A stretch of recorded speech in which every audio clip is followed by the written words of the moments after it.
বেশি করে আগামী দিনের লোকসভায় এই বিশৃঙ্খল বিজেপিকে আমরা পশ্চিমবঙ্গ থেকে অপসারিত করতে পারবো, দিল্লি থেকে অপসারিত করতে পারবো। তাই আমাদের আগুনে শপথ নিতে হবে। আগুন পোড়া সেই আগুন আমাদের হৃদয়ে আপনারা নিন। একটু আগে যেটা আপনাদের বলা হচ্ছিল যে আমাদের এই ভারতবর্ষে এমন একটি রাজনৈতিক দল দিল্লিতে আছে যে বহু রেকর্ড করেছে। আমি আশা করব এই রেকর্ড যেন আর না ভাঙে। দিল্লিতে যে সরকার আসুক নিশ্চিতভাবে তারা মানবদরদী রেকর্ড তৈরি করবে।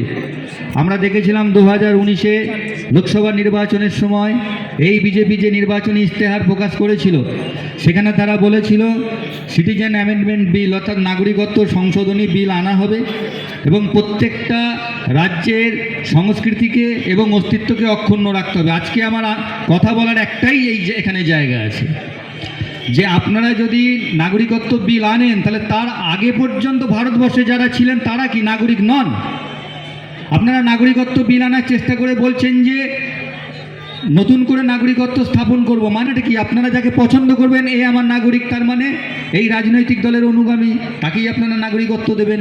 আমরা আসামে দেখেছি নাগরিকত্ব আইনের নামে ডিটেনশন ক্যাম্প করেছে, সেখানে এক জায়গায় মা এক জায়গায় বাচ্চা সন্তানকে আলাদা করে রেখে দিয়েছে। কি ভয়ঙ্কর নিদারুণ পরিস্থিতি, শুধুমাত্র নোংরা পলিটিক্সের জন্য, ডাটি পলিটিক্সের জন্য। আপনারা রুখে দাঁড়াবেন না? আজকে তারা বলছে ইসলাম ধর্মের যারা আছেন মুসলিম সম্প্রদায় তাদেরকে আর ভারতবর্ষে থাকতে দেব না। এই বিজেপি তারা কিছু জানে না, বামপন্থীরা তো জানে ইসলাম ধর্মের মানুষ মুসলিমদের ইতিহাসে তাদের কতটা ভূমিকা আছে। এই এত জানা সত্ত্বেও কেন বামপন্থীরা রুখে দাঁড়াচ্ছে না? কংগ্রেসও তো ছিল, কেন কংগ্রেস রুখে দাঁড়াচ্ছে না?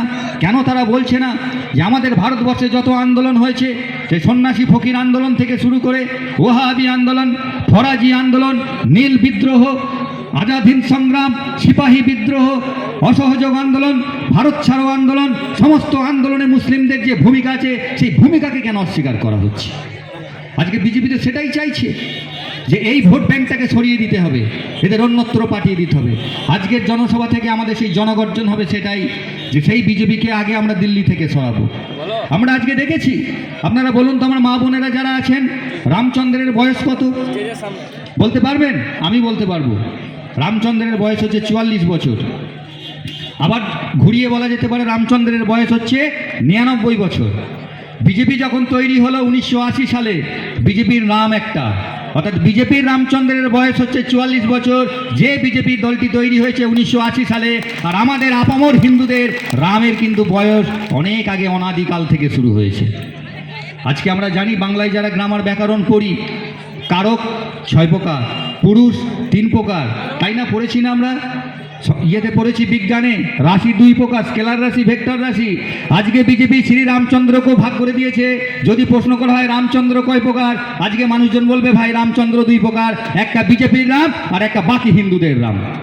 আমরা আমাদের রামকে ভালোবাসবো, বিজেপি হতে হবে? 1980 সালের একটা দল যাদের মধ্যে কোনো বেদনাবোধ নেই, ধর্মবোধ নেই, যারা ধর্ম সংস্কৃতির কিছু জানে না। আমাদের এই ভারতবর্ষ তো ধর্মনিরপেক্ষ, আমাদের সংবিধান তো তাই বলছেন, একটু আগে আমাদের মন্ত্রী সাহেব বলে গেলেন। তাহলে এই ধর্মনিরপেক্ষ ভারতবর্ষে আমি কোনো হিন্দুকে আঘাত করে বলছি না, আমি নিজে একজন হিন্দু হয়ে দাঁড়িয়ে বলতে চাইছি।